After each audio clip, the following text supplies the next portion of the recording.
Well, alrighty then. We're just gonna jump right into this one. So just tidy up your workspace and then grab a cutting board and a few examples of tote bags to look at, keeping in mind that tote bags actually come in a variety of sizes. You really can make a pattern in just about whatever vaguely rectangular shape you so desire, you hear? We should check and see if we can find any spare tissue paper pieces in that drawer of many things and... No? Nothing? Really? Huh. Well, alright then, forget the pattern. And we won't be needing any of those example bags either. Say, you got a spare book around here? Well, that's not quite what I had in mind.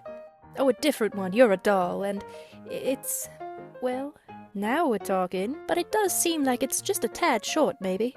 You read my mind. Now just stick that book there and use your palm for reference to give yourself extra wiggle room in case your book bag needs to hold at least 3 or 4 atlases at a time. But what if you get lost on a continent you don't have a map for? Well, what then? Exactly. Now that we've measured a book and a palm with the cross, we can pull out the fabric and cut our actual bag shape. Now can I stop talking like I was possessed by the ghost of a 1920s dame?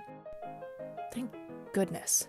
Oh my gosh, you guys, I bought a rotary cutter. I actually opened it finally, and it kind of worked. I've got to practice with my left hand because its blade guard is definitely geared towards right-handed people. The first cut was perfect, but the second had some spots that didn't cut quite right, so maybe that's just me, but it's been literal years since I've used a rotary cutter, so this is your designated time to just be proud of me for trying again, okay? Thank you. I've actually been making some of the clips of these bags since December, but I ended up making some more in March, and had a plan to make some as a gift for my friend and her parents, but I haven't found all the fabric yet except for their moms. So instead, you have this. You're gonna chop up your fabric into your 4 preferred 90-degree angles and question how long you want your bag straps to be. Because you can make them short, where they sit right under the crook of your arm, or you can make them slightly longer in case you need to carry a baguette, or a really long cucumber. One time we grew a zucchini in our back garden, and it was the size of a literal infant. I don't know if I can even find a photo. I'll try to sketch a recreation in case I can't. So basically you're gonna need a rectangular shape of fabric and then 4 strips of fabric that are about 23 inches long and 2 inches wide. Don't ask me what that is in centimeters. You have the internet. You're on YouTube right now. You can look it up for yourself. Look, I don't know how many tote bags you own, but there's so many shapes. There's so many sizes. You can literally do whatever you want here and no one can stop you. But what I would recommend is if you have a favorite bag, use it to create your pattern from. Especially if you want to use these as gifts for someone that could reuse it in daily life. However, if you intend to use these bags to wrap whatever gifts you've gotten someone, then maybe just be sure you make the bag big enough to contain that fossilized megalodon tooth, or like whatever it is you bought.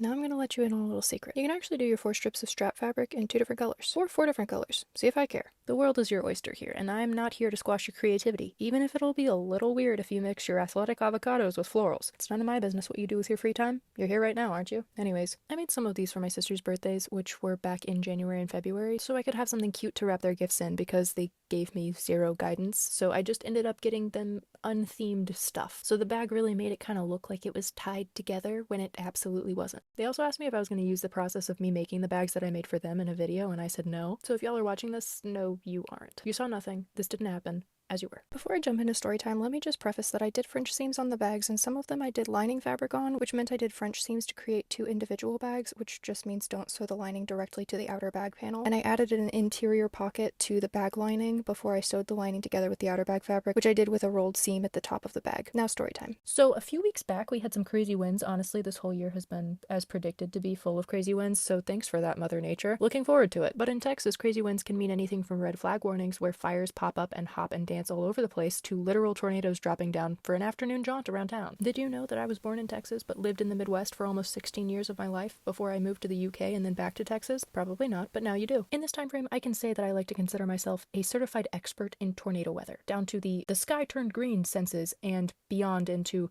let's watch from the porch before we go find some shelter. In all my time of living through Wednesday morning tornado siren testing, sheltering in place at summer camps, spending the night in the bathroom because we didn't have a basement, not once did I ever get told in recollectable history that wind for tornadoes makes the sound of a train horn. Suffice it to say, I heard a train horn one night and made an offhand comment to my mom that the wind whistling through the vents under the house last night was really loud, to which she replied, "Did it sound like a train horn?" Which I responded to as, "Funny you should say it that way.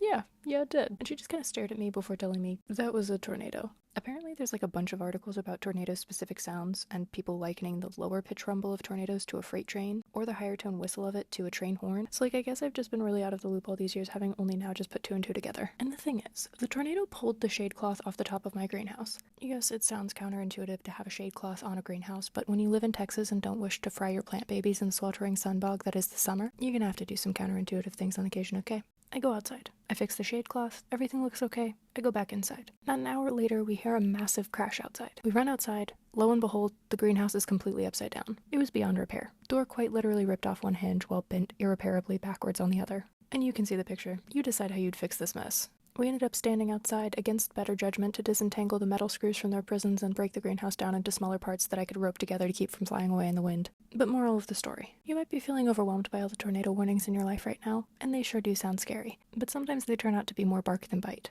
And while you're sat watching the tornadoes, don't forget to watch out for the regular old wind, because sometimes it just takes one little gust at just the wrong time and suddenly you're turning your greenhouse into an abstract art piece. Now moving back to the whirlwind that is sewing, I attached the straps to the bag with a straight stitch in a crisscross and square shape. And then you're done. You did it. And it only took like 6 hours or something. Once you've done it a few times, it definitely doesn't take nearly as long. But anyways, now you can go gift that avocado plushie to your nephew, and even though he's going to tell you that he thought you were going to give him a dino plushie in the bag instead, because why would someone match the plushie to the bag? Honestly. He'll still think it's pretty cool to store all his other plushies in the bag, so great success.